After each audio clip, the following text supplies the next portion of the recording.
Welcome to fluent foundation. इस video में हम केरला के एक डिस्ट्रिक्ट के बारे में बात करने जा रहे हैं जिसका नाम पलक्कड़ है।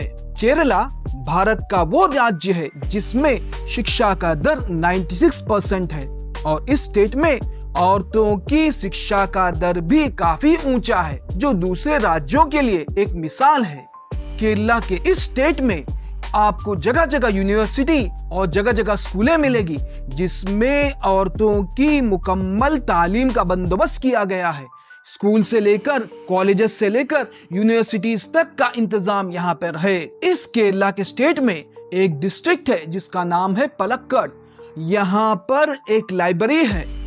केरला की ये पलक्कड़ पब्लिक लाइब्रेरी आजकल सुर्खियों में है। आगे चलने से पहले मैं आपको इसके बारे में, इसकी स्थापना के बारे में कुछ बताना चाहता हूँ। इसको 2013 के साल में बनाया गया। तब से लेकर ये लाइब्रेरी सुर्खियों में है। उसकी क्या वजह है?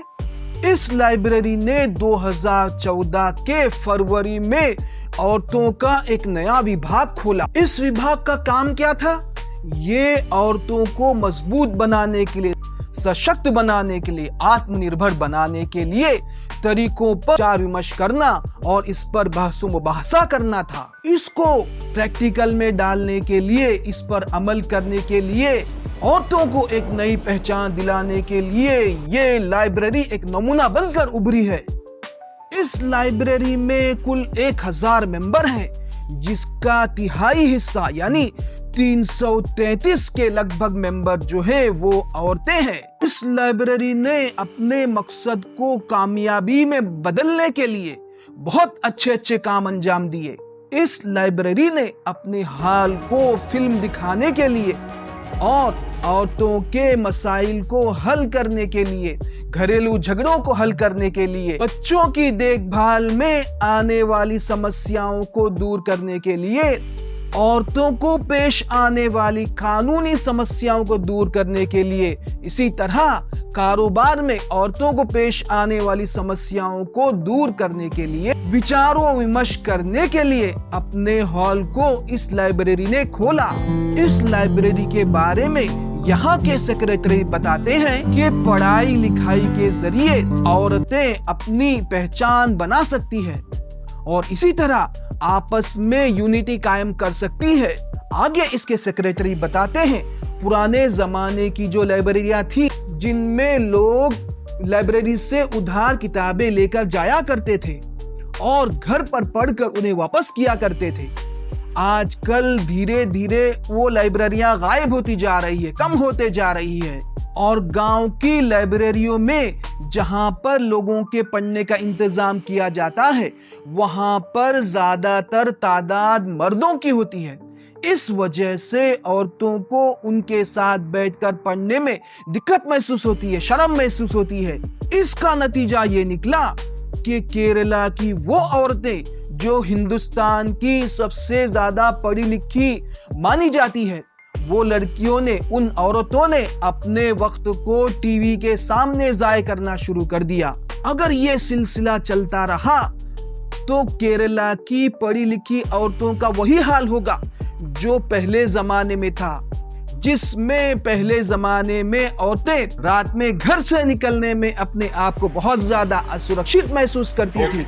उसी स्थिति पर अपने आप को लेकर चले न जाए, इसके मद्देनजर लाइब्रेरी ने एक बहुत अच्छा काम किया। वो ये कि औरतों के लिए अलग विभाग खोला।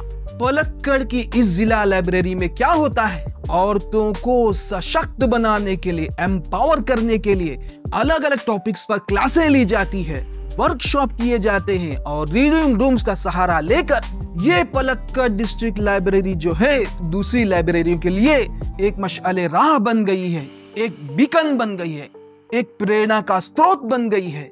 और इस लाइब्रेरी में अलग अलग टॉपिक्स पर किताबें भी है जिन्हें पढ़कर औरतें अपने मसलों को खुद हल कर सकती है और उन अवसरों का, उन मौकों का फायदा उठाकर उन किताबों को पढ़कर अपनी सामाजिक और आर्थिक जीवन को सुधार सकती है, बेहतर से बेहतर बना सकती है।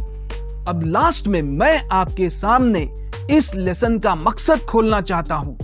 टॉपिक का, इस लेसन का पलक्कड़ डिस्ट्रिक्ट लाइब्रेरी का हेतु क्या है, ये आपके सामने क्यों पेश किया गया है।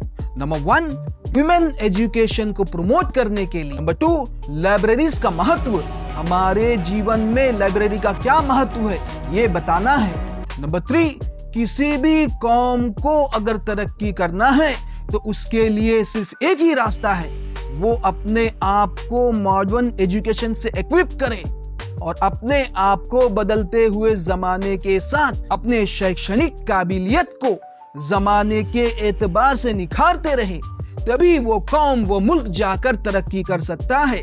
अगेंस्ट द ऑड इस लेसन में कुल 4 कहानियों का जिक्र हुआ है। नंबर 1, दशरथ माझी का जिक्र हुआ है।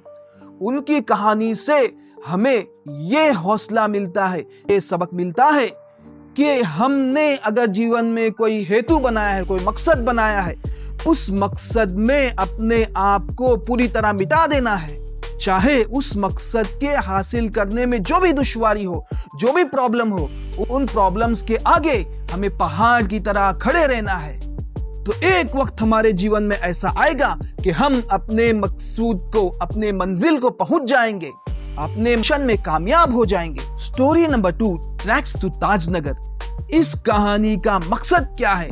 आपके सामने इस कहानी को पेश करने का मकसद यह है कि हमें भी आपस में एक दूसरे की मदद से, एक दूसरे के ताउन से बड़े काम को आसानी से कर सकते हैं, ये समझाना है। Unity is strength. अगर एक लकड़ी हो तो उसे आसानी से तोड़ दिया जा सकता है, लेकिन लकड़ियां बहुत सारी एक जगह जमा हो जाए तो ये एक ताकत बन जाती है, ये एक कुव्वत बन जाती है। इस कुव्वत से, इस ताकत से बड़े से बड़े काम किए जा सकते हैं। ताजनगर के लोगों ने एकता दिखाई और थोड़ा थोड़ा पैसा हर एक व्यक्ति ने निकाला और अपने सपने को, जो कि एक रेलवे स्टेशन बनाना था, उन्होंने बआसानी साकार किया। सिर्फ 2 साल की मुद्दत में उन्होंने अपने गांव में एक रेलवे स्टेशन बना लिया और पूरे मुल्क के लिए उन्होंने एक मिसाल कायम कर दी। अगर वो लोग एकजुट न होते, यूनिटी न दिखाते, तो वो इस बड़े लक्ष्य तक सपने में भी, कयामत तक भी नहीं पहुंच पाते। स्टोरी नंबर 3, सीतापुर स्लाइट है। इस स्टोरी के जरिए आपको बताया जा रहा है कि आने वाला एक जमाना जो है वो सोलर पावर का होगा। इस जमाने में आपके लिए बहुत सारे फायदे हैं। सोलर पावर के जरिए हम घर घर में बिजली सस्ते दामों में पहुंचा सकते हैं और सोलर पावर के जरिए हमारे बहुत सारे काम आसानी से हल हो सकते हैं। आजकल बहुत सारी कंपनी ऐसी है जिन्होंने सोलर पैनल लगाने का काम शुरू किया है। पूरे भारत में इन पिछले 10 सालों में सोलर पावर के मामले में बहुत बड़ी क्रांति खड़ी हुई है। खासकर बड़े बड़े शहरों में आप देखेंगे घर घर पर सोलर पैनल लगाकर बहुत सस्ते दामों में बिजली मुहैया कराई जा रही है। और इसी तरह ये मामला छोटे छोटे गांवों में भी आजकल पहुंच गया है। छोटे छोटे गांवों में भी आजकल सोलर पैनल्स के जरिए घरों में बिजली पहुंचाई जा रही है। और story number 4, Palakkad public library. इसका हेतु ये है कि इसके जरिए ऑथर हमारे सामने औरतों की शिक्षा का मसला पेश कर रहे हैं। अगर हमें पूरे हिंदुस्तान की औरतों को कामयाब करना है, उन्हें मर्दों के कंधा ब कंधा खड़ा करना है, तो उन्हें एजुकेशन के मामले में आगे बढ़ाना पड़ेगा। उन्हें बराबर अवसर दिया जाना पड़ेगा ताकि वो भी मर्दों की तरह तरक्की कर सके।